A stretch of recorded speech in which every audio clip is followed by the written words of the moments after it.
तारक नाम सभी समय, बोलो सत्यम सिद्धाय नमः। जय सत्यम सिद्धाय नमः। जय सत्यम सिद्धाय नमः। गुरुजी आशीर्वाद। गुरुजी, एक महिला भक्त का प्रश्न आया सोपन को लेकर, वो उनका अर्थ जानना चाहती हैं।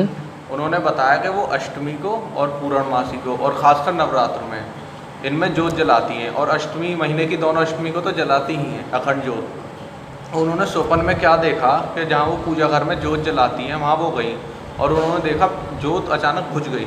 वो जल्दी से गई, उसके बाद जैसे उनका फिर सोपन टूट गया, जोत के पास जाने के बाद उनका सोपन टूट गया, तो सुबह उठकर सबसे पहले पूजा घर में तेज़ी से भागी, तो वहाँ पर जाकर देखा उनकी जोत जल रही थी। तो उनका अर्थ जानना चाहती है, इसका क्या अर्थ? ये अक्सर बहुत बड़ी संख्या में मिलता है इस तरीके का।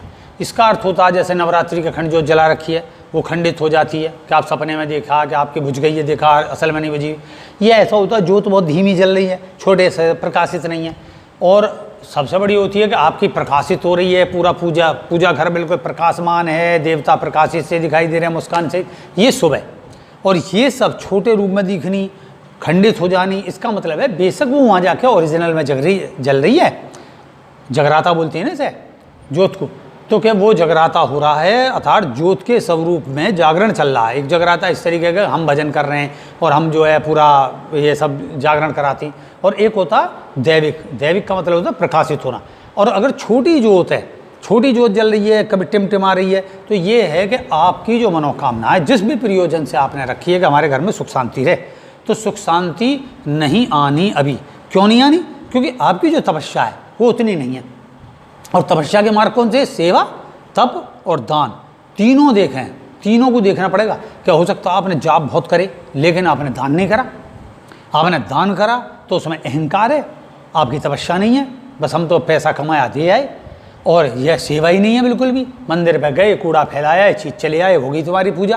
तो ये सब पे ध्यान रखें, सेवा जरूर करके आएँ, दान में अहंकार ना रखें, तपस्या में भी अहंकार ना रखें। और जैसे अगर आप 5 माला 11 माला करते हो तो बढ़ा दो, बहुत सीधी सी बात।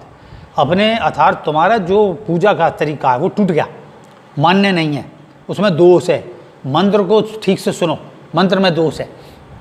मंत्र का भी प्रकाश होता है तो मंत्र के प्रकाश के रूप में दिखाई देता है। अखंड का मतलब है तीनों चीज़ों का प्रकाशित होना। ज्योत तो एक ही है, ईश्वर एक है, तो ये सब विषय को लेके, तो चाहे वह जल रही हो लेकिन आपको उसका फल प्राप्त हो चुका कि आपकी पूजा उपासना नहीं लगी, आपने जिस प्रयोजन से रखा वो प्रयोजन सिद्ध नहीं होगा भविष्य में, जो भी है मनोकामना। तो आप अपने जप तप और सेवा दान को बढ़ाएं तो आपका होगा कल्याण। यही है इसका सा अर्थ। ठीक है, यही करो तो और प्रसन्न रहो, सुख रहो, और फिर प्रकाशित हो तुम्हारी ज्योत। जय सत्यम सिद्धाय नमः।